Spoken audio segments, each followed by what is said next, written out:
Good evening, everyone. Welcome back to another wonderful tasting with the Virtual Tasting Society. I'm back, and I'm Vadim Perlovsky. Last week, we had somebody stepping in for me, and they did a wonderful job. Thank you all for being here. Today, we are excited to welcome Del Bach Distillery. They're an American single malt whiskey, and you know how I have a passion for American single malt. Anna Hins connected us way back when. We've been working on this for a few months, and we're excited. And today, we not only have the founder, Stephen Paul, we also have the head distiller, Mark, whose last name I will not butcher. Vierhaler. There you go. Yeah. As a man with a last name that gets butchered quite often, I'll leave it to the professionals. I'm hopefully by the end of the call, I'll be able to say it easily. Super excited. We have 6 fantastic expressions in front of us. I know we talked about different things. We're going to be tasting the summer limited edition, as well as your rye, which smells fantastic. It's really interesting. So can't wait to try it. I know Jane's looking forward to trying that rye. Jane is notorious for not being a rye fan, but she has been converted. Out of 200 tastings, I think she's found 5 ryes that she's liked. So 4. Okay, you could be the 5th. There you go. Those are exceptional honors, you know. But all that said, we're excited. I see all the familiar faces, so everybody knows the drill. Welcome. Thank you for being here. Keep yourself on mute unless you're participating. Otherwise, feel free to unmute yourself, ask questions, toss them in the chat, get nerdy. That's what we're all here for. So this is definitely a participatory class and not a YouTube one-way TV show type of deal. We can hear you. And we can hopefully see you. But other than that, enjoy the tasting and over to the Del Bach team, please. Okay, great. Thanks for having us. Yeah, we're Mark and I are both in Tucson, Arizona. That's where our distillery is. Actually, Vadim, if you could share your screen and enable me to put on a little slideshow. We've got some kind of slides. So I have the settings set, so you should be able to share on your end. Okay, cool. Let me try that here. Yep. And while you do that, do you know, or Mark, do you know off the top of your head what order you want to taste in? Yes. So my thought is going to be we're going to do the classic Dorado, Frontera, Normandy, Summer, and then we'll end with the Sentinel. I think really just wanting to make sure we're keeping consistency and tasting through all of our single malts first, and hopping back and forth between different styles, I think can maybe add a little bit of a kind of mix up to the palate. So that was kind of my thought. Okay, so let me read that back to you. I want to write it down. So some people have 6. We've done this a couple of times. So some people have 6 glasses in front of them and they want to pour them out and go back and forth, and you might have even put it in the order I put it on the website in the photo. So classic Dorado, Frontera, Normandy, Normandy, Summer Distillers, and then the Sentinel Rye. And Sentinel. All right, I almost had it totally by luck, but I'll take it. Normandy, there's an N in there. All right, it's in the chat. There we go. Thank you so much. Okay. I'm having a hard time eliminating. Can you guys see the screen, my screen with the desert scene on it? Okay. Yep. Is everyone's image on there too? Yep. Yeah, let's leave it that way. Yeah. Trying to get rid of that. Okay. Good enough for now, I guess. Not that I don't want to see all your smiling faces, but we'll save that for later. Yeah, so we're down here in Baja, Arizona, Tucson, 60 miles from the Mexican border, and we have this. We're making American single malt whiskey in this pretty weird climate, and I'm having a hard time. Hold on, sorry. I cannot change the slide. Sorry. Darn. Oh boy. At the bottom there's an arrow at the bottom of the page. Okay, let's try that. There we go. Thank you. Yeah, so this project, this whole whiskey making project started from a kind of strong love of the Sonoran Desert and a very profound sense of place. We make single malt whiskey, which you guys all know what that is, 100% barley malt mash bill or recipe, and all made in a single distillery. Those are the two kind of main standards for a single malt whiskey. We can nerd out about the other ones later, but those are the two main qualifications for being a single malt whiskey.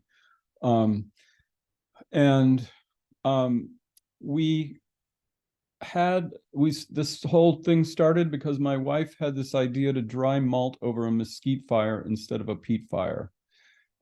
We had a furniture design company for 30 years that specialized in mesquite wood. The grain is quite beautiful, as you can see. Those are actually, those kind of black areas are actually what most classically trained woodworkers would call a flaw, rendering it unusable. But we chose to use this regional wood and use those flaws to our visual advantage.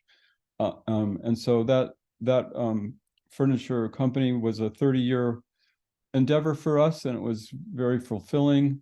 I would always take my scraps home to barbecue with, and one night we're barbecuing and drinking scotch, and my wife comes up with this idea to dry malt over a mesquite fire instead of a peat fire, like they do in Scotland. This is not that night. This is kind of a recreation shot we did a couple of years ago. We were much younger then. The idea came in 2006.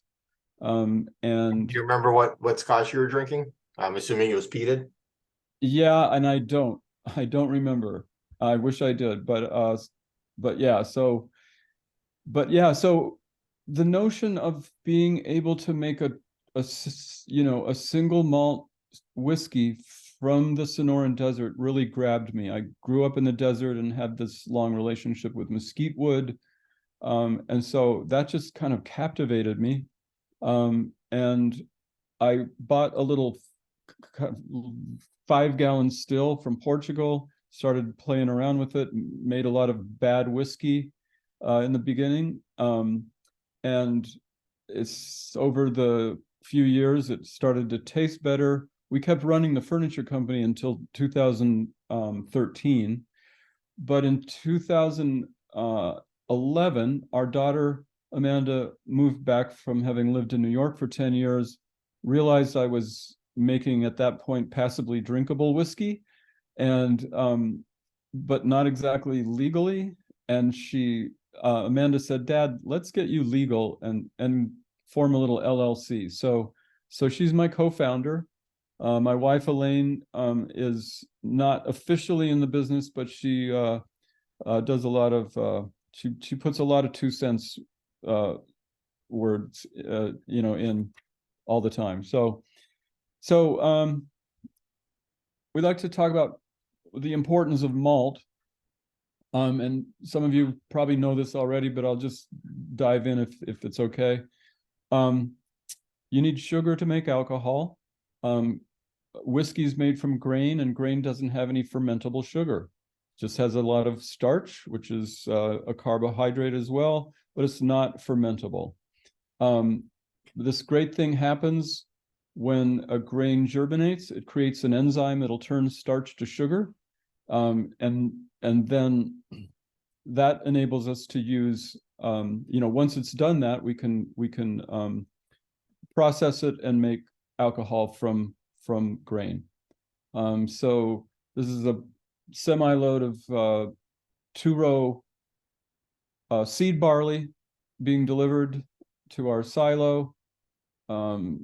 This is the inside of our kind of prototype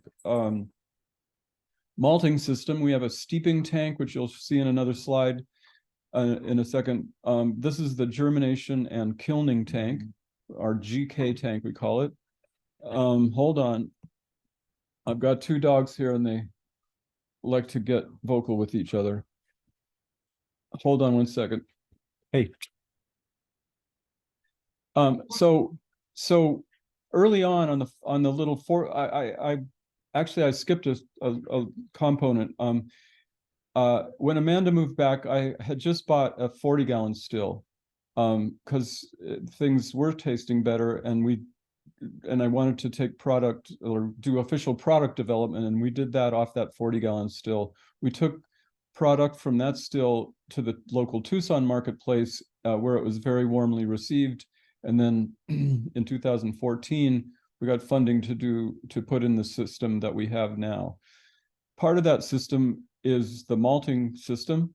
I had been floor malting little 70-pound batches for that 40-gallon still, drying it in a kind of glorified meat smoker that I built with trays in it that had screen floors.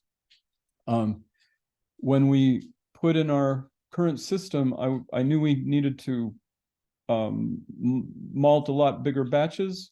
We wanted to do 5,000 pounds at a time. You can imagine how much floor space 5,000 pounds would take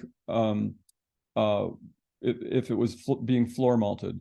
Because, by the way, for those of you who may not know, floor malting involves steeping the grain and then spreading it out on the floor to a grain bed of about, I'm going to say 9 or 10 inches deep.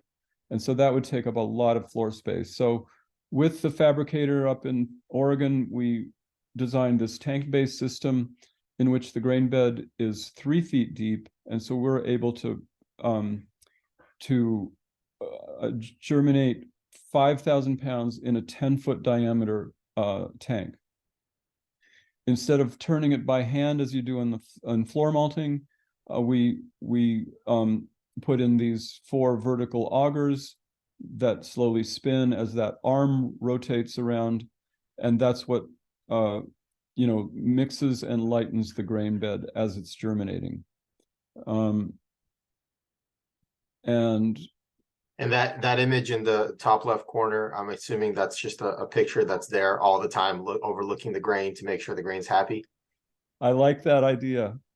We haven't done that yet, but we'll work on that next week. So the grain knows what to do because somebody's watching. Yeah, it should be of Mark or Dustin though, because I'm not doing it anymore. So, but yeah, they've taken that over. So Get one of those what are those the full head, like full size wall things? Like a cardboard cutout, you mean? Yeah, like get a life size cutout. Yep. Yeah, that'd be good. Mark, we'll get on that. So what we're looking for, we steep the grain for a kind of day, a little over a day.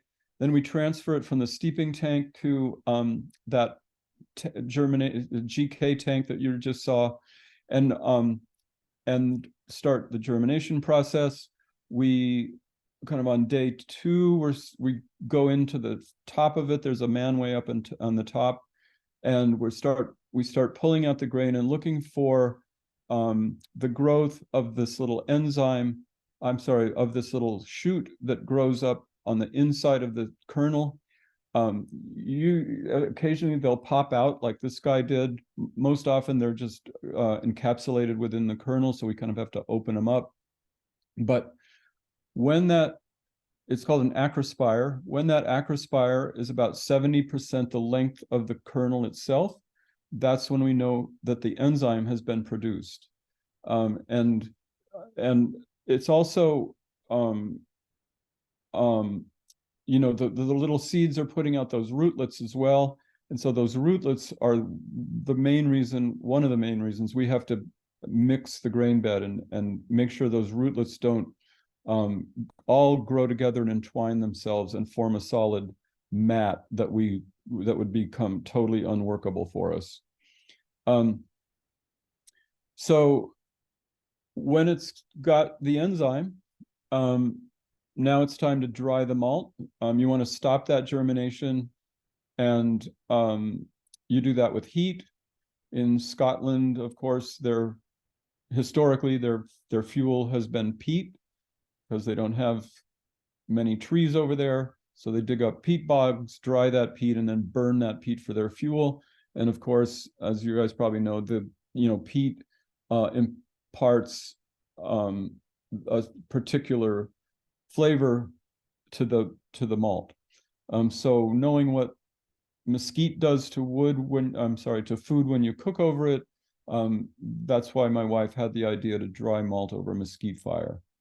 Um, so a couple days to germinate, couple days to dry, and by the end of, so we typically start a malt batch on Monday morning, and by the end of the week, it's all dry and ready to pull out of that GK tank. That's Nathan pulling out. He's an old a distiller that we had in the beginning. He's no longer with us, but he's pulling out the dried malt. That tank in the back is our steeping tank, and so that's takes up kind of a corner of our distillery. And now we're going to cook the malt to activate that enzyme and really accelerate that conversion of starch to sugar. And then we're going to send that sweet. So basically we're making a beer now, a very rudimentary beer. I should have Mark doing this part of the. Mark, do you want to take over here? Just for the. Sure. Although you don't have you don't know what slide is coming up next, do you? But but I kind of feel I can wing it. okay, I'm used to doing the slideshow, but with Mark here, let's just tag team it here. Yeah. So let's back up and talk about the mashing a little bit. This will kind of be good. We can actually, I know we're staring at all these beautiful drams in front of us, so this will be kind of the perfect time to actually start going through and sipping at least a little bit. So as Stephen had mentioned, so we actually started malting 100% of our own malt in-house.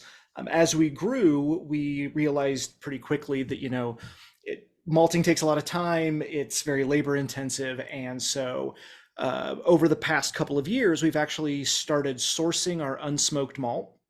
That comes from Tex Malt, which is a craft malt house in Fort Worth with two-row barley that is grown nearby and around the Texas Panhandle. We do still make our own malt in-house for our mesquite smoked malt. So we'll talk a little bit about that later. But yeah, so Stephen had mentioned really kind of the first step. We've worked really hard to create these enzymes. We want to be able to get this conversion of complex sugars into simple sugars for fermentation. Mashing, as I'm sure you all know, is basically just one big cooking pot. We've created this enzyme. We're grinding up the grain. We are inspired by the Scottish model. So unlike a lot of American whiskeys who do on-grain fermentation, on-grain distillation, we're actually doing off-grain. This picture here is Dustin. He's our lead distiller here at Whiskey Del Bach. And so we have a roller mill. Roller mill is exactly what it sounds like. It's two offset rollers that as that malt feeds through, it grinds it up until it's about the consistency of oatmeal. What we're trying to do, because we're doing off grain, is we're actually trying to create a bed. So like with bourbons, rye, wheat whiskeys, again, a lot of American whiskeys, when you grind up that grain to start that conversion of starch into sugar, everything goes over into the fermenter. Everything then goes from that fermenter into the still. For us, we're going to do it off. And it's not necessarily better or worse. Off-grain fermentation and distillation gives a little bit more of a floral, a little bit of a lighter content to the whiskey. It's one of the reasons a lot of European distillers will call American whiskeys couth or uncouth or harsh. But once we've created that mash, we've started that sugar conversion, we're going to go ahead and we're going to send that across into our fermenters. Stephen had said basically a very rudimentary beer. We are pitching our yeast in. We actually utilize a yeast that is specifically bred for 100% malted barley washes. Once we do that, we pitch that yeast in, and we have a very quick, it is a 5-day fermentation. One thing we'll talk a little bit about is some of the challenges that become opportunities with making whiskey in the Sonoran Desert is we have very aggressive temperatures, as one would imagine, and we have very aggressive temperature swings. So we actually do the first 24 hours of our fermentation at 85 degrees Fahrenheit. And then after that first 24 hours, we actually knock that down to 80. So we will actually, at the end of 5 days, have a 10, 10 and a half, sometimes even 11% beer. I don't know what the next, it's a mystery. Yes, graining out. Talking a little bit about how we do off grain. So this is another photo of us after we finished our mash out. So none of that grain is going to go into fermentation. Basically, once we've created that wort and we've sent it across, we're going to pull that cooked grain out, and then actually goes to our farmer, Rod. Rod Miller, he has a hog farm here in Tucson. And yeah, as he says, Rod Miller's hogs love to eat what we can't use. And so I'll just add here, sometimes people will say, well, I bet those pigs are tipsy, but there's no alcohol in the spent grain yet. It's all just sweet. So this is before the enzyme has gone to, I'm sorry, before the yeast has worked on that on that sugar. So we're just sending sugary liquid over to those fermenters, and then pulling that spent grain out, and that's what goes to the hogs. So there's no alcohol in that yet. So as end of 5 days, we have again a beer that's going to be anywhere from 10 to 11% ABV.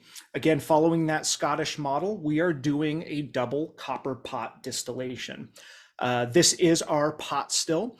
It's interesting, if you see a whiter, or if you ever come through and you come on a tour, people will come in and they will be like, hey, there's stainless on that. That's not a copper pot. There is a stainless jacket around our copper pot. And as you can tell in our hat is actually an empty column. We'll also have people come in and be like, oh yeah, no, it's you clearly have plates in there for additional rectification.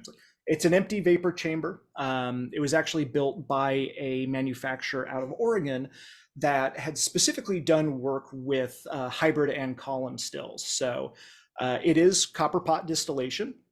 One of the things, again, focusing on really wanting to get that essence of that grain coming through. When the utilization of pot stills, they tend to produce a much kind of oilier, much heavier, much very, to us, very interesting new make spirit off of it.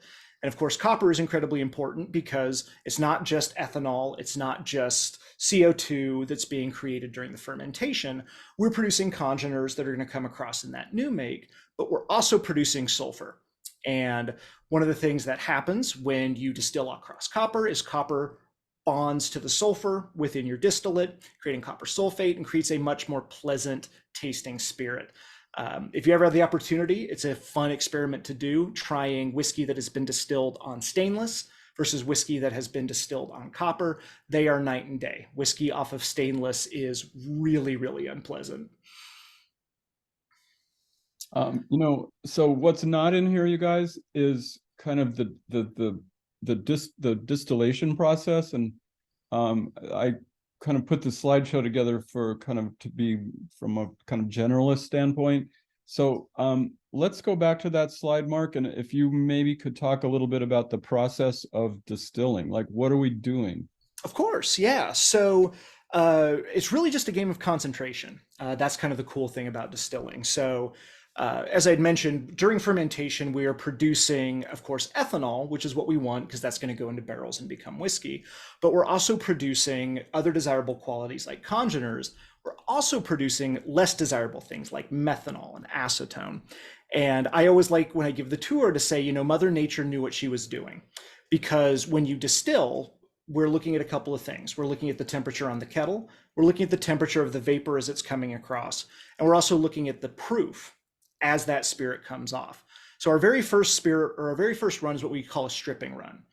Stripping run is kind of what it sounds like. I say it's kind of akin to like taking a bar rag and just trying to wring it out as much as you can. We're just trying to get as much ethanol from that fermentation out as quick as we can. What's produced after the stripping run is what we call low wines. You wouldn't want to drink low wines. Everything good, bad, and ugly that is in that fermentation is in the low wines. So you have all those dangerous chemicals, all those dangerous alcohols. It also smells and tastes really, really unpleasant. It's got kind of this sulfuric, wet cardboard, wet dog kind of note to it. But 500-gallon fermentation, we're going to get around 130 gallons of low wines at around 35-36% ABV. So 4 fermentations will get us a little over 500 gallons of low wines. So as I'm sure you figured out from context, we run on a 500-gallon system.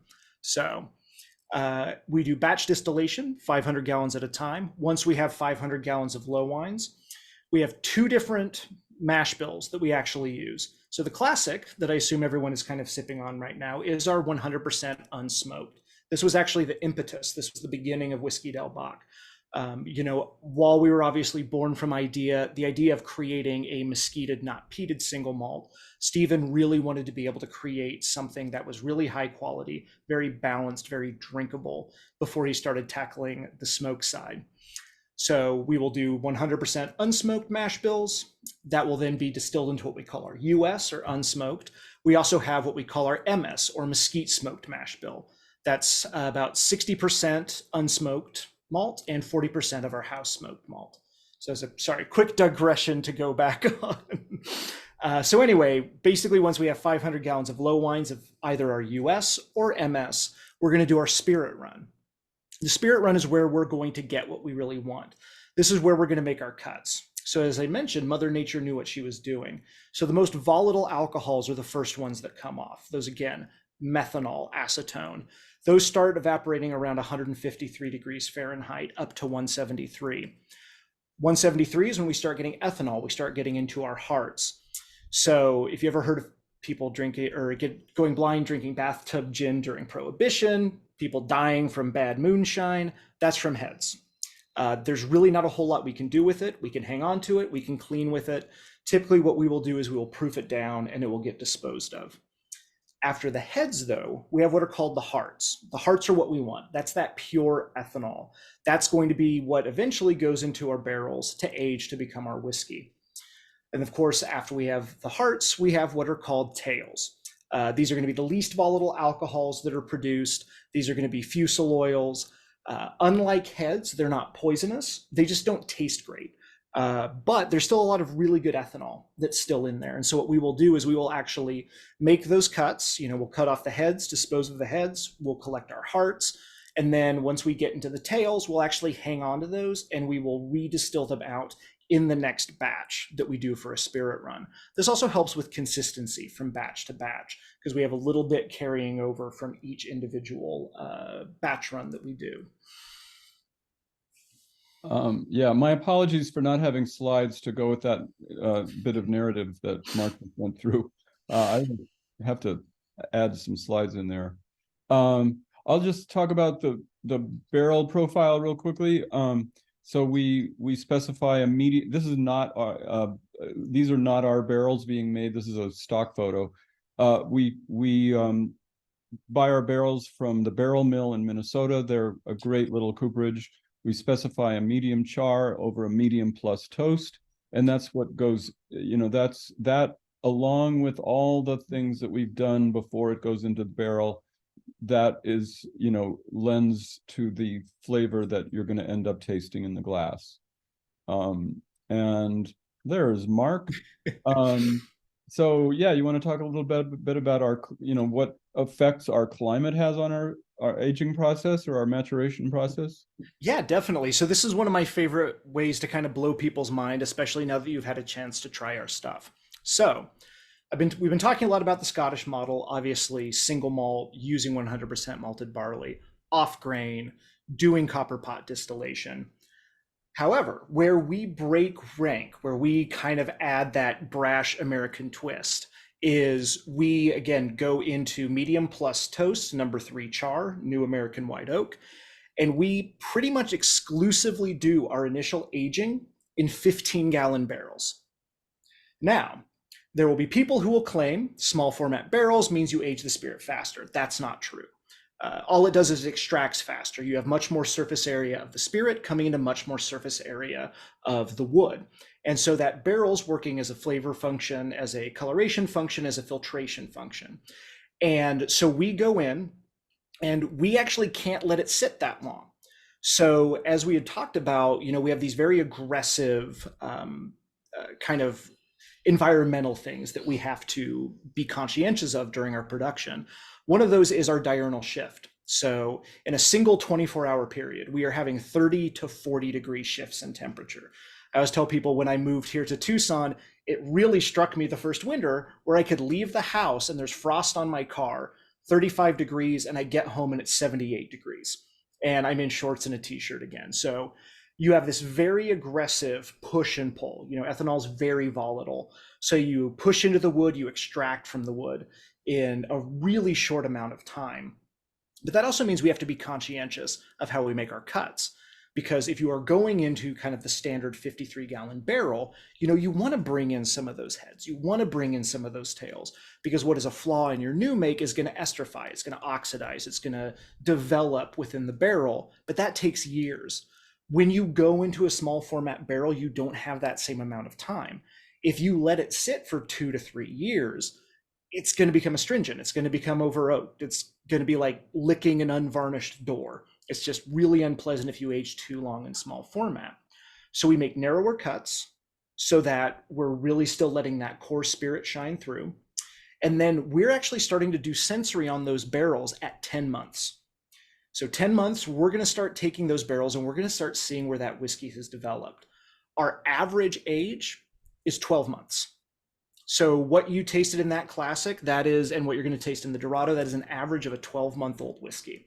The longest we're going to let that run is 15 months. Again, same thing. We're just trying to be very conscientious and making sure that we're getting a really well-developed flavor profile. You get that impact from the barrel. You get that impact from the new make, but you're not just getting this kind of over-oaked astringency bomb in it. Yeah, you want to keep going there on the finishing casts and some of the special releases? Sure. Do we actually want to? I don't know if everyone's already moved on to the Dorado, because this would be a good lead into the Frontera and Normandy. Yeah, I would like to talk about the classic a little bit and the Dorado before we get too far along. So hopefully everyone's been sipping on the classic. I'll just jump in here real quick. It is the first thing I did to just learn how to make a single malt whiskey, before knowing how to malt or anything. My model for the classic was the Macallan 12 year, because that was always my go-to Scotch when I was out to dinner. It's widely available. Good single malt Scotch. But as far as being a model goes, I was not looking at the exact flavor profile, because we are making whiskey in a vastly different environment and set of conditions than Scotland. And so, but what I was looking for was that level of quality of the Macallan 12, kind of that caliber of whiskey. So that, and I always suggest that people, when you get a chance, taste our classic side by side with the Macallan 12, because it's a very fun thing to do. Our flavors are going to be, because of our conditions here, are going to be bigger and bolder than a Macallan 12, but it's a great little exercise. So, and then on to the Dorado. That is the brainchild of the whole project. It's kind of why we started this whole thing. And it comes out of the barrel smokier than you're going to taste in the glass. I didn't want to hit people over early on, it was very, very smoky. I didn't want to overwhelm people with smoke. And so early on, we started blending a little bit of our classic in. When we bottle our Dorado, we blend a little bit of our classic with what comes out of those MS barrels, mesquite smoke barrels, to kind of moderate that smoke level. The one kind of great thing that I realized once I started making what became the Dorado was that, so I was never fond of those heavily peated scotches because of those iodine, those medicinal notes that the peat gives them. So the Ardbegs, the Lagavulins and Lafroigs, you guys may or may not know how that peat affects the flavor of those. It's like very kind of astringent and kind of has this Band-Aid note. And I like to say there are millions of people around the world that love that. I never did. And so I was happy to find that mesquite is softer on the palate than peat, and it doesn't give you those medicinal notes. But also it is so evocative of this place. And so it really worked. I mean, this my wife's idea was like spot on, and we made it happen. And so it's very evocative of, you know, walking through your neighborhood on a winter's night and people are burning mesquite in their places, or if you've ever camped in the desert and burned a mesquite fire, it's just very much of this place. And actually we have tons of festivals here, you know, starting in October, going through like, you know, March and April. And during those festivals, just mesquite smoke is wafting over the whole downtown. It's just a wonderful, wonderful aroma. And so, yeah, that's and let's see. Oh, two things. One is the classic was included in Wine Enthusiast's Top 100 Spirits for 2021. That was really fun for us because the Dorado is what, you know, gets most people's attention because it's so unique. In that top 100 spirits, there were 15 single malts from Scotland and New Zealand and Japan. Of those 15, there were 3 American single malts, the other 2 being Westland up in Seattle and Virginia Distilling. And I at this point, I do like to say there are a lot of really good American single malts being made these days. It's a really fun time to be in the American single malt space. And you might have some more questions about that and the TTB later, which we'll field for you. But yeah, so, and then also the Dorado, just 8 or 10 months ago, got a 90 rating in Whiskey Advocate, that's been a lot of fun. About 4 years ago, it got an 87. And so we've always had the goal of getting up into the 90s. Some of our special releases have gotten 91s and 93s, which have been great. So at this point, Mark, you want to talk about our the finishing casks and whatever's next on the lineup? Yeah, definitely. So yeah, it's been really cool watching the chat to see kind of everyone's reactions to the Dorado. It's one of the reasons I fell in love with the brand myself, was being able to, and I'll fully admit I'm a peat head. I really like, one of my favorites is Lefroy Quarter Cask. Like, I like that Tire Fire Band-Aid, but tasting that Dorado and tasting that mesquite, it's so delicate and sweet and honeyed. It's also really hard to describe to people because people are like, "Oh, mesquite. What does that? What does that taste like?" Well, mesquite tastes like mesquite. Like, it's such a unique and very distinctive flavor. But yeah, so typically what we would do is we would save our smoked for the last because that will influence the palate. But we wanted to taste you through our core and then kind of move on to our special releases. So I would recommend, if you have water, if you have crackers or nuts or anything like that, this would be a really good time to do a palate reset. Maybe try and clear a little bit of that smoke off of your palate, because now we're going to move along to the Frontera. So the Frontera, which this is actually our second year releasing it. So it's kind of interesting. Over the past couple of years, we've done what we've called our distiller's cuts. And the distiller's cuts have been ways we've gotten our hands on unique finishing barrels, whether they're just things that appeal to us or things we're able to get our hands on. And over the years, there's been a handful that people have been, really, really in love with. And so this conversation started happening of, the distiller's cuts are very limited. We're talking a couple of 100 bottles, and typically Arizona only. Even now, we've made them even more rare, and they're distillery only. We like to keep those unique offerings kind of for the people who can come in and visit us. But we wanted to expand that. We wanted to find a way that we could create some products that really reflected what we could do, ways we could influence what we already thought was a really high quality product. And so we started this conversation of what eventually became the Global Cask Collection. So the one that we're going to taste first, which is the Frontera. This was, oh, Stephen, you might be able to correct me, but this was a 2019 original distiller's cut, I believe. Maybe yeah, probably 2019. Yeah. So that maybe it was late 18, but anyway. yeah, but it was our classic, finished in Pedro Jimenez sherry botas. Pedro Jimenez in particular, because Pedro Jimenez tends to be very sweet, has this very distinctive raisiny walnut note to it. Really complemented our classic really well, our unsmoked. We also had to look at it from a logistical standpoint. If you can find consistent barrels, so we could scale it up, and so thankfully Pedro Jimenez was one of them. So we had that release, and then in last year, we officially released the Frontera for the first time. This is batch 2. This is, again, our classic, so our unsmoked, aged initially for that, again, anywhere from 12 to 15 months, and then finished in a mixture of 3 different sherry barrels. It's a 4th use, a 3rd use, and a 2nd use.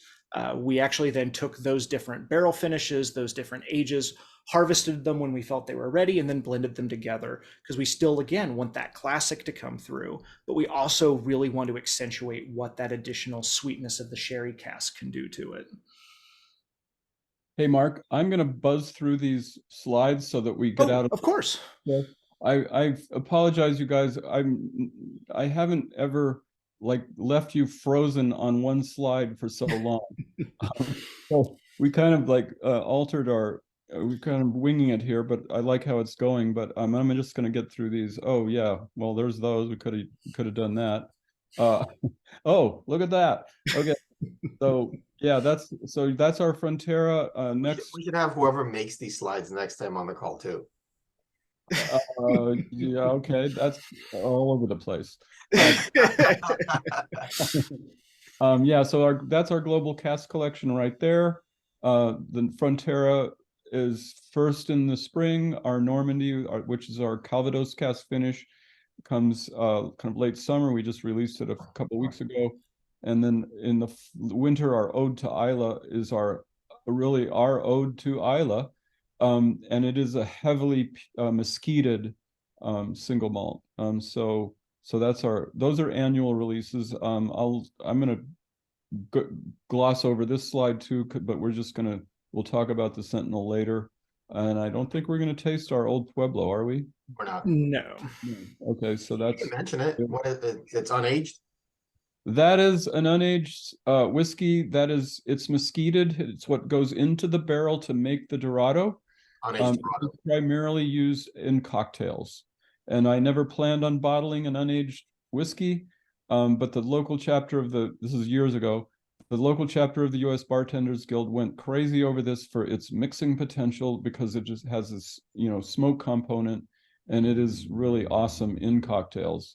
But it's not really a broad market thing. It's rarely found on retail shelves. It's always found just on back bars. So we didn't kind of send that to you. We've had a ton of press and stuff. It's like crazy. And then yeah, that's a cool slide. It's just the team, taking off their shoes at the end of the day. So cool. Mark, I'll let you pick it up here, and we'll just get back to everybody's faces here. Yes. Are we back? Can I ask a question real quick? A production question? Of course.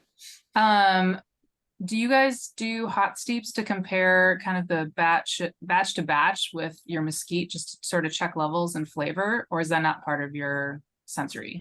We do. So obviously anything that is coming in from out, we're doing a T-test on to make sure consistency of flavor. Same thing with our in-house MS. One of the challenges is you are constantly having variation. It's a natural process. You're going to have some more volatile woods. You're going to have different seed barley coming in each time. So I always tell people, we have kind of basic guidelines for what our mash bills are and for what our blend bills are, but every single one does get adjusted based on our organoleptic feedback. So thank you. I love being able to talk about that. And to be even further nerdy, you know, it brings up the conversations. We actually switched the styles of two-row that we were using. We are unsmoked starting 18 months ago. We started using Odyssey, which is a non-GN, and we knew that was going to have a flavor impact. So we did actually some small batch runs on it. And we went from a Scarlet for our in-house MS, which is kind of just a traditional old school malting barley, to a what's called a variety not given or a variety not designated. We know what it is, but our supplier basically, let's just say a very large brewing company has this barley grown for them, and we get it, but we can't tell anybody whose it is or where it comes from. But it's really good barley. Okay, so you can still get your COA and everything. That's what Exactly. Okay. Exactly. Great. Oh yeah, yeah. There, that is a number one. Get that COA and let me see that we have consistency. So yeah, so the Frontera, again, a little bit of sweetness, a little bit of again that walnut, that note. Following that is the Normandy. So the Normandy is cop, one of my favorite things that we make. I have a soft spot for apple brandy, and so this is our classic finished in Calvados casks. And so Calvados is an apple and pear brandy from Normandy, the Normandy region of France, hence the name Normandy. Another one, this was a very popular release that we actually were able to get a good line on some Calvados casks. Similar setup in terms of our PX finishing. We have everything ranging from 4th use barrels all the way to 1st use. So yeah, so this just actually came out at the beginning of August. Again, 2nd year doing it. I really, really like this one. I think, you know, some of that brightness and some of that green apple note influence comes in on the brandy, or comes in on the brandy. The brandy comes in on the whiskey.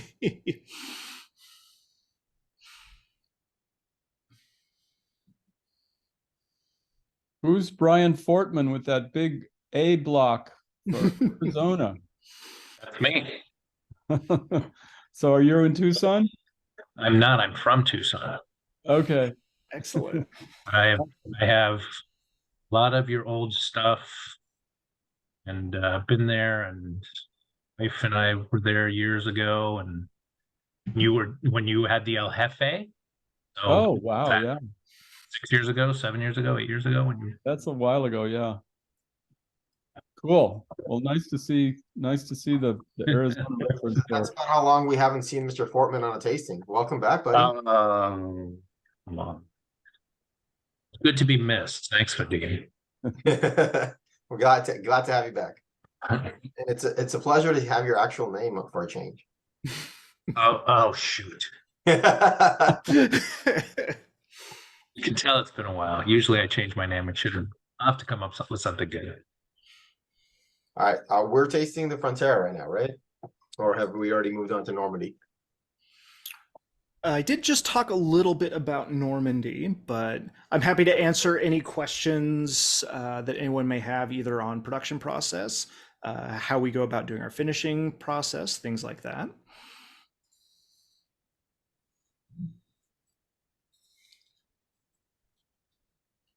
Calvados is, which one is the Calvados release? That's the Normandy. Did you say how long you typically do the finishing for? I know the actual aging is like 10 to 15 months, but I can't imagine the finishing is like very long after that.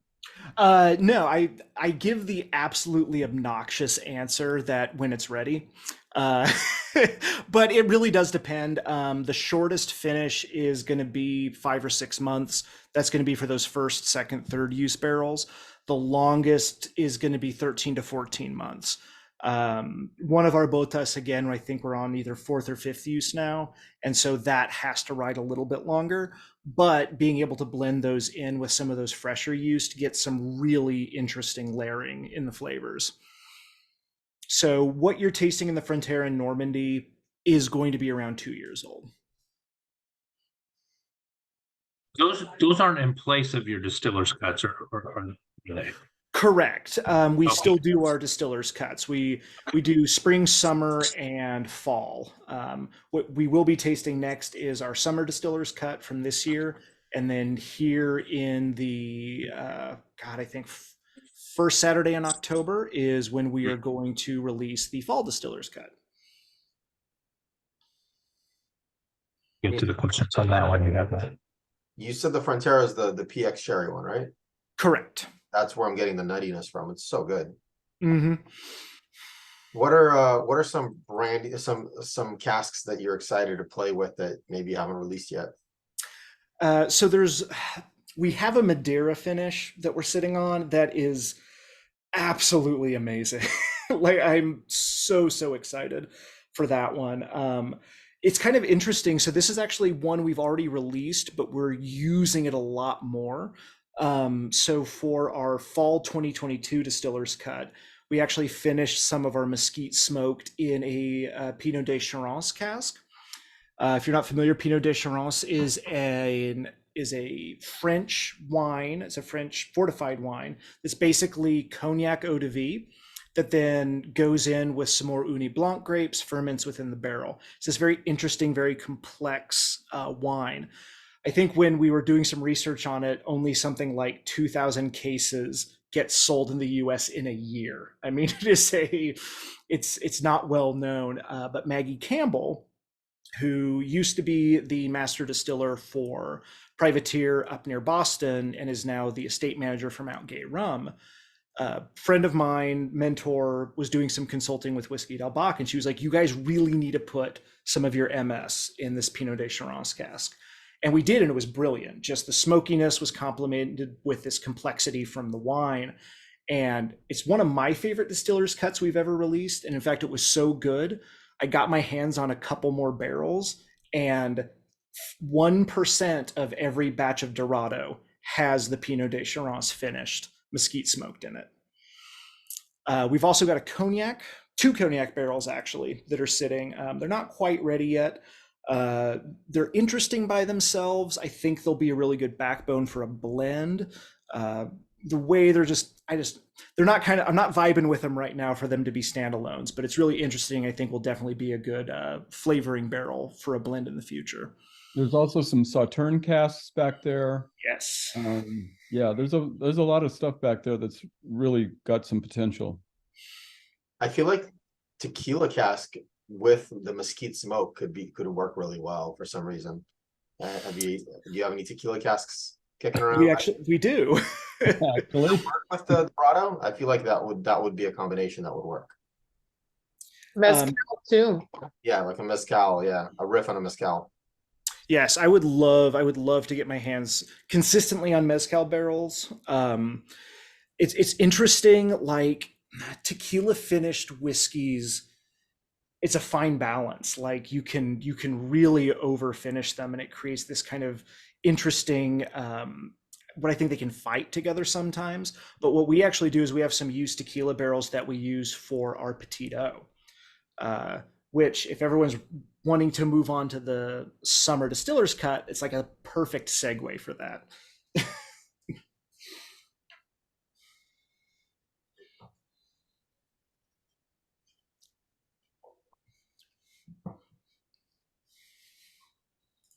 Can I ask some more production questions? Of course.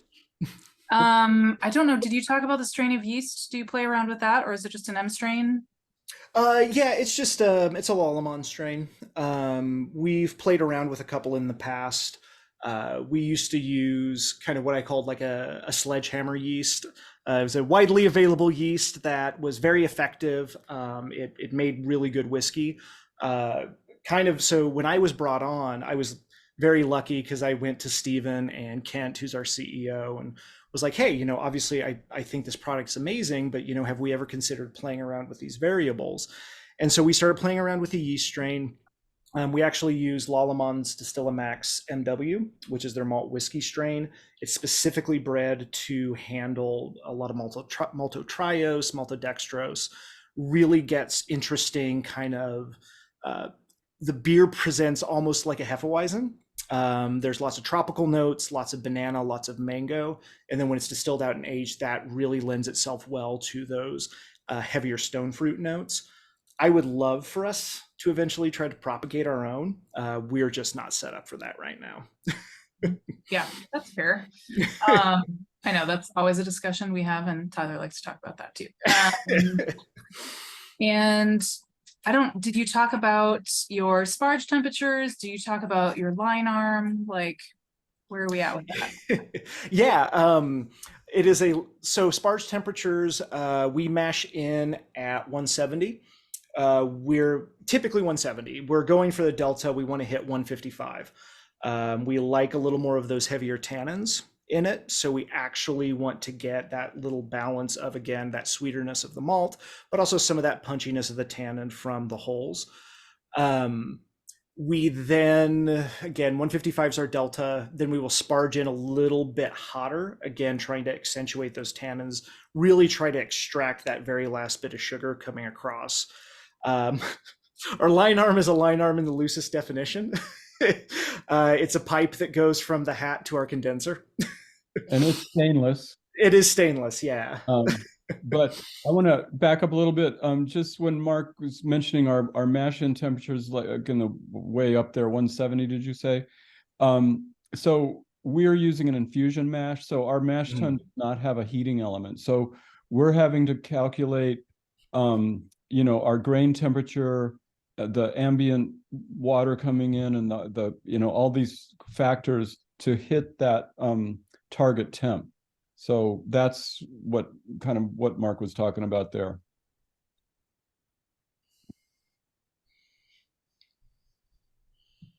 Awesome. So I think if we go to the summer distiller's cut, this is kind of a cool thing. So we had already talked a little bit about our distiller's cuts. They're just unique finishing barrels, unique mash bills we do, ways we can create really interesting blends and finishes and really kind of accentuate the more complex things we can do with our product. In the past, it's always kind of been an edict from the head distiller. It's been like, this is what we're going to do. I think this is, and we would send it out. And at the end of last year, I had 3 people within production, including myself. That was Dustin, Abby, and Raymond. And one of the things that I really wanted to do was to kind of give them some ownership. Like, I'm the one here doing this. I'm the one that tends to get a lot of the attention, but this is a team effort. It is not me back there creating all this by myself. And so I gave the 3 of them a challenge. I said, okay, here's the 10 barrels you have to work with. I want you to come up with 3 different blends. Don't tell me what they are. Present me your 3 blends, and I'm going to go through, and each one of you is going to get a distiller's cut for 2023. So one of you gets spring, one of you gets summer, one of you gets fall. Our spring was Raymond's. Unfortunately, Raymond left the company and is doing an amazing job bartending here in Tucson. His was the spring one. That was a tawny port barrel with our US and a little bit of our eau de vie with bourbon. And then the summer, which you're sipping, is Abby's. And Abby basically built this off of our unsmoked, finished in rum agricole barrels. So rum agricole, if you're not familiar, is different than rum. So rum agricole is distilled from sugarcane juice. It's much more grassy, it's much more vegetal, it's much brighter. It's not as heavy as a molasses base. So that's kind of the backbone of the blend. Then she actually mixed in some Petit Eau from a former tequila barrel. And if you're not familiar, so Petit Eau is something that we shamelessly stole from cognac production. It means little waters. In the past, what you would do in cognac production, you would take your barrel and you would add water to it. And this is a freshly used barrel, and that water is going to pull some of the alcohol out of that wood. And you're going to end up with this water alcohol mixture that's going to be around 20 to 30% ABV. This did a couple of things. It keeps your barrels hydrated. It is a high enough ABV, it prevents mold growth. But then you can use those little waters to proof your spirit down. Because especially one thing you have to worry about with brandy production is what we call saponification. If you add water too fast to bring the ABV down, it literally creates soap. There's an esterification, it tastes like soap and there's nothing you can do with it. mostly used, again, cognac brandy production. We've been playing around with it at Whiskey Del Bach, utilizing these Petit O barrels to create a little more interesting blends, get some complexity, add in some of this slow proofing. So this is a formerly bourbon barrel, then became a tequila barrel. Then we put our mesquite smoked Petit O within this barrel. And so you have this very vegetal, very bright, very summery rum, this little bit of the tequila Petit O to add just kind of this interesting, to me, it's almost like a fermented pineapple, fermented like a tepache flavor that gets in. And then the back end is just some of our classic to really kind of elevate it. And so Abby came up with this blend. It came out this summer, and we're just absolutely in love with it. And just, it's so beautiful, so complex, so well done. Then the one that we had talked about will be coming out in October is Dustin's. And Dustin did a very heavy smoke MS Tawny Port with MS Sauterne blend. But yeah, so that's the summer distiller's cut. And unfortunately, it broke my heart. Abby has gone back to school. She's getting her degree, which is absolutely amazing. But the very selfish part of me wanted to keep her back in production. Yeah, she'll definitely be missed. I want to, and her distiller's cut is at 104 proof, Yes. I think. And the other, we should back up a little bit. The Classic and Dorado are both at 92 proof. The Frontera was at 97, I think, correct? Yes, the Frontera and the Normandy are both 97. Yeah. And so distillers cuts tend to be, we usually bottle distillers cuts at cask strength. But because she was using that, that low ABV Petit O to blend in with her proof came down to 104. Sorry, if you just heard a squeak, my dog has a squeaky avocado in here and he's chewing on it. So I've heard of green and I've heard of overripe. What the heck is a squeaky avocado? yeah.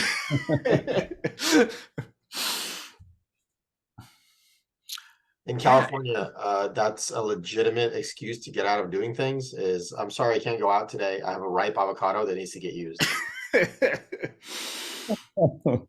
I know that one. I was my grandparents lived in Whittier, and they had a huge avocado tree, and so yeah, it was a big part of my youth. All those bags of great avocados. So I love the old bottle that El Wildcat has up on his picture now. The Lute Olson bottle that you did for another. Oh yeah, wow, cool. Thank you. And the ball is a Lute ball. Wow. Okay. You miss it here. I do. But now you said that the Dorado and Classic are now at 92 proof. They used to be 90, right? Yeah, and early on they were like 84. That bottle, you could check that bottle, but it might be lower than the 90. So well, that one's higher because that one's cast strength, I'm pretty sure. But okay. But the old Dorados that I have were 90. Mm-hmm. Yeah. So we don't chill filter. Oh, yeah. Classic was 84 proof. Okay. Yeah. So chill filtering is a method that some distilleries use to prevent oh my God, Mark, prevent flocculation. Flocculation. Right. Dirty word. And so flocculation is a kind of precipitation of lipids in the whiskey. Lipids are in all organic material, so they come through whiskey from the barley. And so from a purely cosmetic standpoint, many distilleries will chill filter to make sure that flocculation never happens. So we had that happen a couple times, and we didn't want to chill filter, but we also didn't want to keep answering questions about the little flakes and wispy things in the whiskey which, as by the way, if you ever have that happen, just shake your bottle and they'll go back into suspension, they'll disappear. They add flavor, and they add mouthfeel. So they're pretty important to include in whiskey. But so turns out at 92 proof, the likelihood of flocculation really decreases. And so that's one of the reasons we upped the proof to 92 about a year or two ago. And if you're familiar at all with the Blom brothers, I always maintain they have one of the best labels, because on their whiskey labels they say never chill filtered because we're not monsters. We subscribe to that.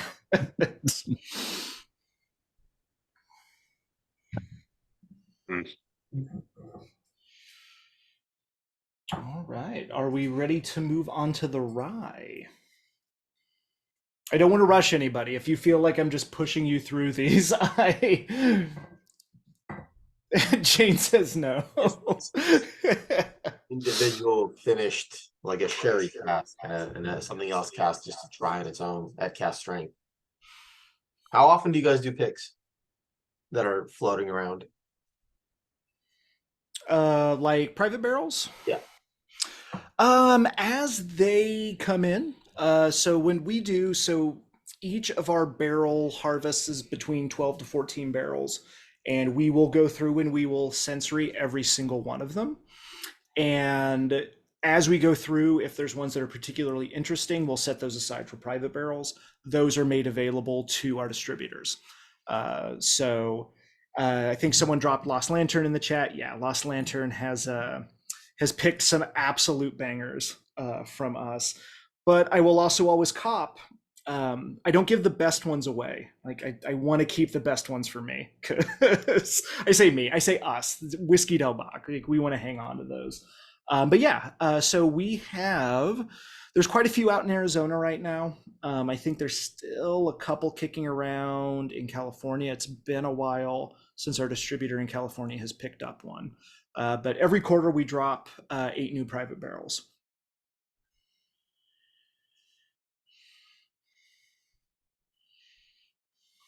The distiller's cut is just so complex and delicious. It's crazy. Isn't it beautiful? Yeah, Abby absolutely crushed it. Do you know off the top of your head who carries Del Bach out here in LA? I know Jordan pointed out somebody. And so these distiller cuts are only at the distillery, right? You don't. Correct. Yeah. I'm lobbying to have those go back to broader market. About a year and a half ago, we made them just part of our whiskey club, which is, I understand from, and our marketer, our head of marketing was responsible for doing that, and I understand the rationale, but I really loved having them available more broadly. And so I don't know if my efforts are going to succeed, but I'm pushing to have that return to broader market. And yes, I agree that distiller's cut that she did, I was stunned. It's just one of the best things we've ever done. And that's what makes the distiller's cuts fun. There's just so much creativity and so many options for the distillers to use. It's a really fun program.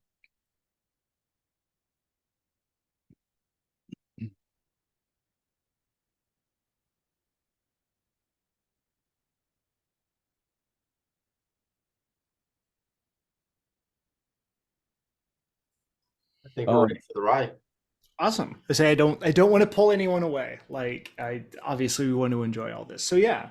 So obviously we've now tasted through our American single malts, our bread and butter, what we're known for. One of the conversations that came up a lot, people would ask, would you ever consider making a bourbon? Would you ever consider making a rye?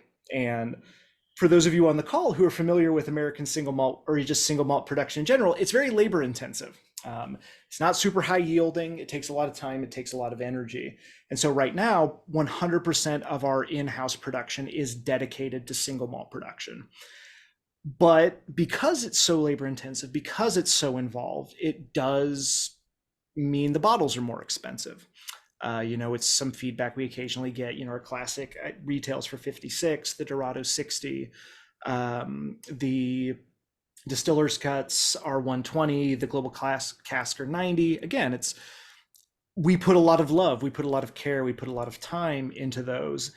But, we were intrigued by the idea of doing a different whiskey, but we also knew we weren't going to be able to take away from our production to be able to do that. And, for a long time, and it's changing now, but for a long time, the idea of sourcing was anathema. It was this just absolute, unfortunately, because of bad actors. You had bad actors within the industry that, were claiming by some pure happenstance that this 95% rye, 5% malted barley mash bill was grandpappy's that we found in a boot back in the barn. And so we knew if we were going to do that, we were really going to want to be transparent about it. And so Stephen and I admittedly aren't huge bourbon drinkers. Sorry, people on the call. We like rye. Yeah, rye is our jam. And so we were like, well, we're going to do a rye. And we went and we're like, okay, we're going to source this. We're going to find the best way to do it. And we tasted over 100 samples from distilleries all over the country. And some were really good, but out of our price range. Some were really bad and out of our price range. And we ended up coming back to, if you look at the label, it's Indiana. It's Indiana rye. For those that it's MGP. It's a 95.5 from MGP. It's good. There's one of the reasons it's the most popular rye on the market. It's consistent, it's high quality, but we also know we didn't want to take it and just slap our label on it and claim that it was ours and that it was unique and that we made it in-house. And so we ended up sourcing some 2 and 3 year old rye barrels from MGP. We did a blend on them, and we also were like, okay, what can we do to create something unique? And obviously, we're known for our Dorado. We're known for our mesquite smoked products. And so the immediate thought was, well, let's take this and let's put it in our used mesquite smoked barrels and finish it. So we did that, and it was fine. There was a little bit of a implication of mesquite, but it was still very clearly juice from Indiana. And I have long maintained I've never had a good idea. I've just stolen other people's. And we're looking at different production methods, and the idea of charcoal mellowing came up. You have that Tennessee style of sugar maple charcoal. And we're like, we're making our own malt in-house. We're generating a lot of mesquite charcoal. What happens if we take this finished product and we run it across a bed of mesquite charcoal generated from our malting process? And that was kind of it. It just really, really elevated it. Completely changed the mouth feel. You just get this kind of hint of mesquite on it. It shaves off some of those sharper black pepper notes that you kind of get from a traditional 95.5 rye. And I think because everyone got samples, you probably haven't seen the branding and the labeling. But again, one of the things we've been focused on, we're big on transparency. I hope tonight has proven that. We're big on showing you behind the curtain and how we do stuff. And so on the label, it shows that it is distilled and aged in Indiana, but that it was finished, blended, and bottled by us. And one of the other purposes was also to make a more accessible price point. This retails for around 40, with this idea of creating something that is unique, that has this Del Bach feel to it, that we're clear is something that we are finishing and producing, but we are not distilling it in-house. And also something that just lends itself really well to cocktails. Yeah, people are a lot of bartenders are using our single malts in cocktails, but they end up pricey. And so we needed a more cocktail friendly from a cost standpoint, aged spirit to serve that need. So that became the Sentinel Straight Rye. And we're actually, and it's really taking off. I mean, it's amazing. And like Mark said, we were resistant. We have a CEO now, which is awesome for me. And he's doing a great job. He's been here 3.5 years. He came from High West. He was head of operations for 8 years at High West. And so obviously he's gonna think, let's source a rye. And so we were resistant, but realized his rationale as far as like the a more accessible cocktail element to our lineup. So anyway, yeah, the Sentinel Straight Rye is a cool thing now. As we tasted the Sentinel, I did forget, and somebody helped me out on the sidelines. I invite everyone to raise a glass. I hope it's not empty, and jump on camera as we raise a toast to Stephen and Mark and Del Bach. So we just want to say thank you for spending the evening with us. Cheers to you. Cool. Cheers to you. There you go. Smile to the camera. Wait for the tail. All right. Got it. And again, thank you all so much for coming on and sipping with us, and it's been a blast. And if you ever find your way out to Baja, Arizona, we would love to show you our distillery. Southern Arizona is a magical place. And so, yeah, come and visit. What day of the week is the best to come visit? Probably Monday or Tuesday, but we'll accommodate you if you come. Give us a heads up. I mean, we have organized tours on Friday evenings, Saturday and Sunday, but daily we have drop-ins for tastings. We don't give a tour on those, but you can come in and taste. But we have organized tours on Friday evenings, and then two on Saturday, 2 on Sunday, I think. Awesome. Really quickly, if we have time, I'd like to talk about our brand a little bit. In other words, why we named ourselves Whiskey Del Bach. We have a Spanish mission here that was founded in 1692. Vadim, do we have time for this? Take all the time in the world. Okay. We have a Spanish mission here, San Javier del Bach, founded in 1692. It was founded at a place, so you guys probably don't know what we call rivers here. They're usually dry. And so there was surface water along the Santa Cruz River, which is the one we're on in Tucson, at the location that they founded the mission San Javier del Bach. The native Tohono O'odham name for that is a Bach. It was translated to us as place where the river reappears in the sand. And so San Javier del Bach, del is Spanish for of the. So so San Javier del Bach translates to Saint Xavier, of the place where the river reappears in the sand. We wanted to express where we were from. We employed the saguaro because it's an indicator plant of the Sonoran Desert. No, it doesn't grow in any other desert than here. And we didn't want to use, as far as imagery, we didn't want to use like cowboys or anything like that. And naming it after the mission was also my wife's idea. And after we and I've always loved living in a border region because the blend of cultures here really is enriching and informs really how we live here. It informs our culture in Baja, Arizona. We have 2 major tribes, the O'odham people and the Yaqui people. The Mexican culture is pretty influential here, more so down here than up in Phoenix. So after we branded, I realized that our name is trilingual, which I kind of love. So whiskey, English, Del, Spanish, Bach, Tohono O'odham. So we are whiskey of the place where the river reappears in the sand. Just a personal little affectation. But I'm very fond of that. That's awesome. Good to know where it comes from. Did you vote in the poll, Mark? Everybody voted? I did not vote in the poll yet, and the poll disappeared. Should be somewhere. Pick your favorite child.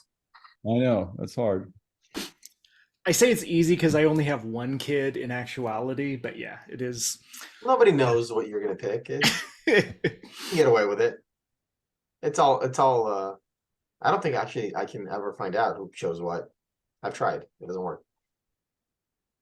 All right, closing down the poll.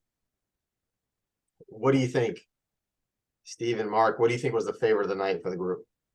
I'm going to say the summer distiller's cut. Yeah, I'm thinking so too. That or the Normandy, maybe? I don't know. We'll All see. right. Well, the results are in. It is the distiller's cut, but Normandy was close.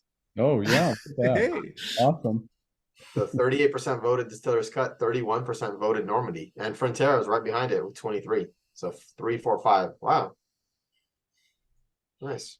Also, before we wrap up here, I do want to thank Anna again, and I want to say that the kind of camaraderie in the community of American single malt producers is really heartwarming.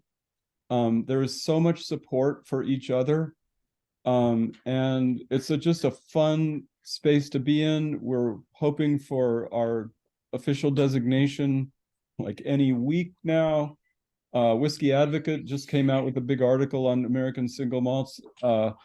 American Whiskey Magazine is going to come out with one. And we're hoping that the TTB is not going to give a flying you-know-what about Whiskey Advocate, but it'd be fun to think that they were pushing the TTB. But anyway, yeah, there's so much kind of creativity, a sense of adventure in the American single malt space. People are doing regional things, exploring possibilities, and it's just a great space to be in, the American single malt whiskey space. Really is. Yeah, you did want to talk about the TTB and what's going on with the coalition. If you still want to discuss that. I know Sure. Anna's I mean, biting her tongue. She's got words. Anna, do you want to address that?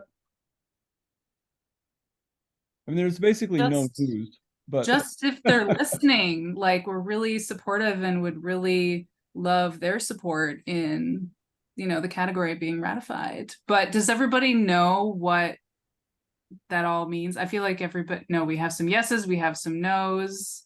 Yes, yes. Okay. So there's a couple, but simplified definition doesn't totally align with Scotland. But I love that actually some of your production techniques tonight sort of highlight some of the reasons of maybe why there isn't like the age statement on there, things like that. But it's, fairly basic things just to make sure that consumers know what they're getting. If they get an American single malt, they know what it means, that it's a certain quality and certain standards. But we could list those out, but it's also easily available if everybody doesn't know, but we can talk about it if you want. yeah, so American Single Malt Whiskey Commission.com. What is it? What is our website, Anna? But you can Google American Single Malt Whiskey Commission and you'll see a bunch of information on the kind of movement.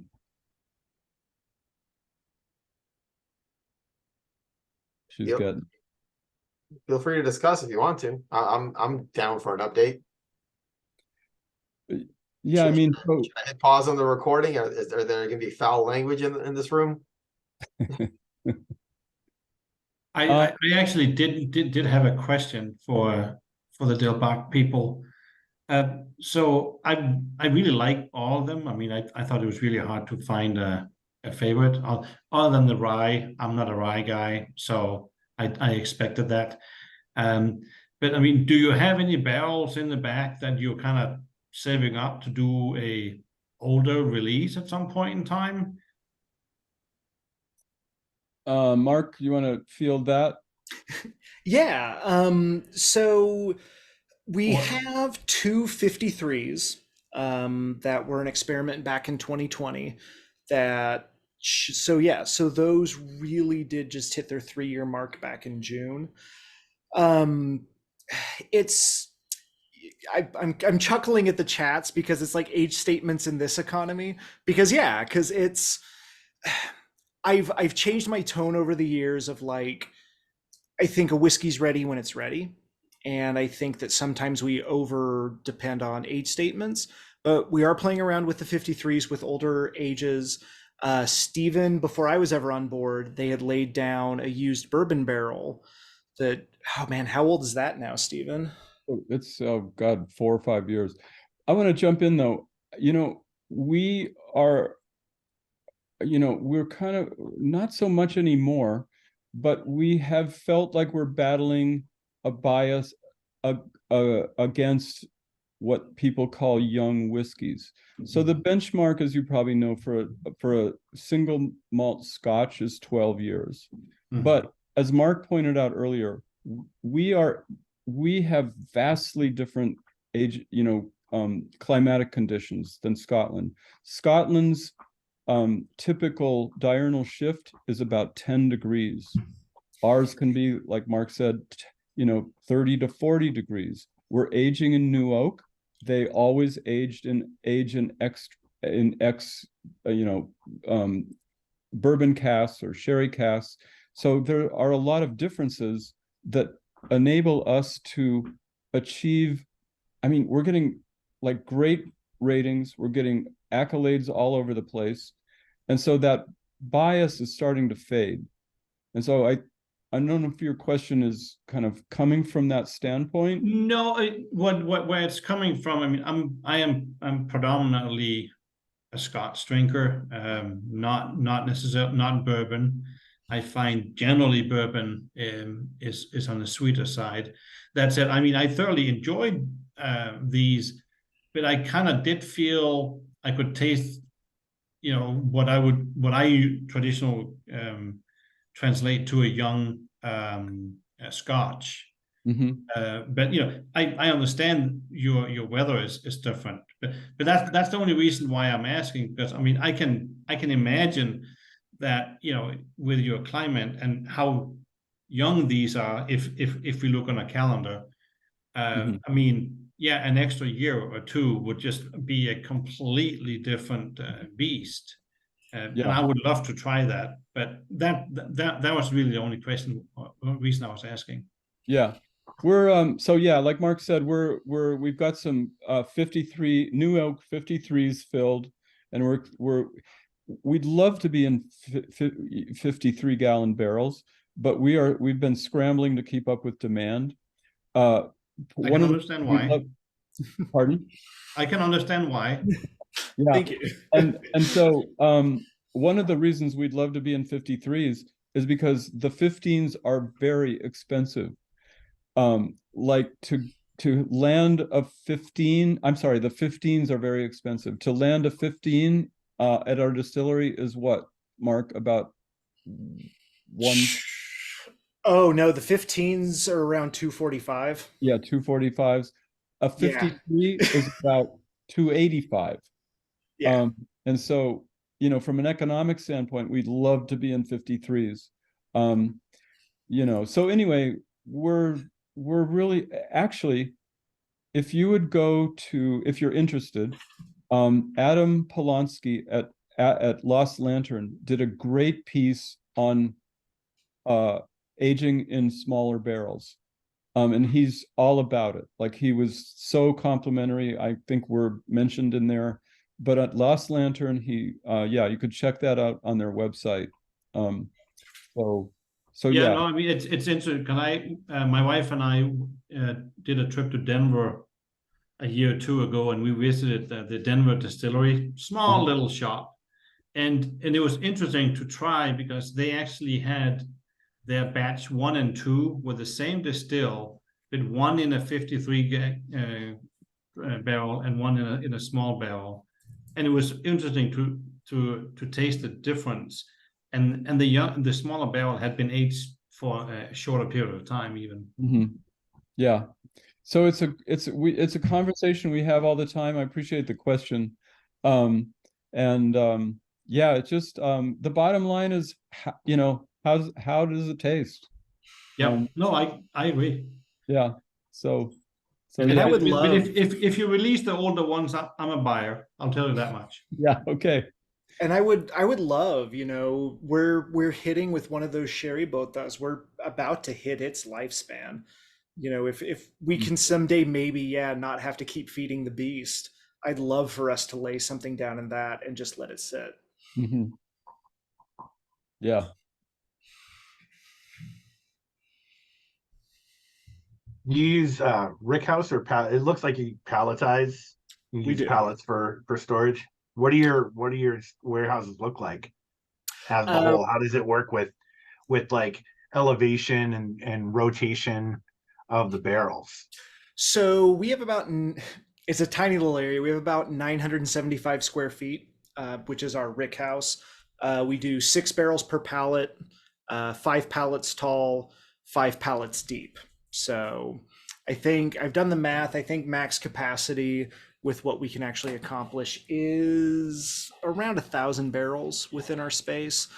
Kind of the nice thing, because we are averaging, again, 12 months, everything rotates pretty aggressively. I mean, we're doing a barrel harvest a week. And so every time we do a barrel harvest, there's a shuffle. Everything, if it's not going at least top to bottom, it is at least going back to front. One of the cool things, and one of the reasons we really like our private barrel program, is even in that small of a space, even just only going 5 high, you will have distinctive differences of stuff that has been at the bottom to at the top, in the back, in the front, in the middle. It's been on my like want to do for a while.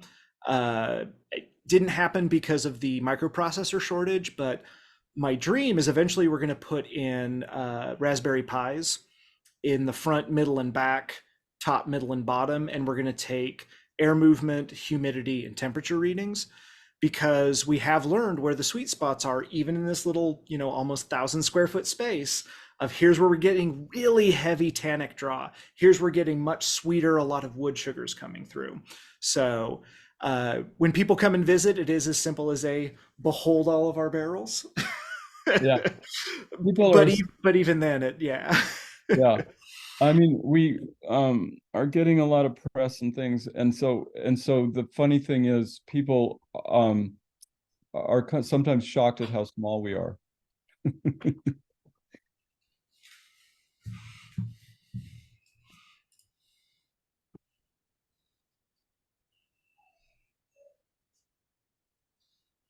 I love Delbach. We have another group we're part of. What is it? Fernando Execs Whiskey. Oh yeah. They did, my first bottle of Delbach is from his group. And I'll tell you, that was an amazing bottle. I scrambled to find another one, finished that one, and was very sad. I have a Lost Lantern Delbach. I have a couple of others that I had friends pick up for me and ship to me. So great job. You guys really do a good job. Well, thank you. Thank you. I follow that group on Instagram. They're pretty active, yeah, and passionate. And the Lost Lantern guys, Adam and Nora, they are killing it. They're hitting home run after home run. And they're like the power couple of American craft whiskey right now, it seems like. And they're so unassuming and humble. They're really great. Yeah, we were lucky enough to have Adam on for a tasting recently. And after Anna introduced us, she was very upset that for our tasting, they decided to feature only bourbon. Oh, yeah, darn. When it's the next go around with single malt, I'm on it. Okay. It'll sell out so quick, I won't have a kit for you. I will reach out to you though, since you are on the commission and you're an active American single malt person. For anyone that Anna may have missed, I may take suggestions from you. I'm on a mission to feature every great American single malt for the group as much as I can. We've done quite a few though. That's awesome. Thanks for the support. Yeah. If you haven't had them yet, I've been really on a Cedar Ridge kick. The quintessence is absolutely brilliant. And again, and to kind of touch on what Stephen had talked about earlier, one of the amazing things about this category is how different it is. When you taste what we make, it's going to be completely different than, what Westland and Westward and Balcones and Cedar Ridge, they're all just such drastically different profiles that, to me, it's exciting to see that, if you've had somebody's and you're not a fan of it, you just haven't found the right flavor profile for you. Yeah. Our very first pick ever was a Balcones pick. It was legendary. It was so good. Cool. Yeah, there's been some really fantastic ones that, yeah, and to your point, Cedar Ridge is one of those that now I tell we did a tasting with Quint recently of Murphy, and God, he's got 2 last names. Right? I know Murphy Quint. First names, he's got 2 last names. I always get confused. We did a tasting with him, and it was so good. It's what I bring to bottle shares now, and I'm so happy to talk about it. I like the comment, could be legendarily bad too. Yeah, I love that, like, oh wow, you've made such an impact. This is really That could be good or bad. Yeah. In Minnesota, we call that interesting. Right. Oh, Jason, bless your heart. Or as my grandmother says, that's different.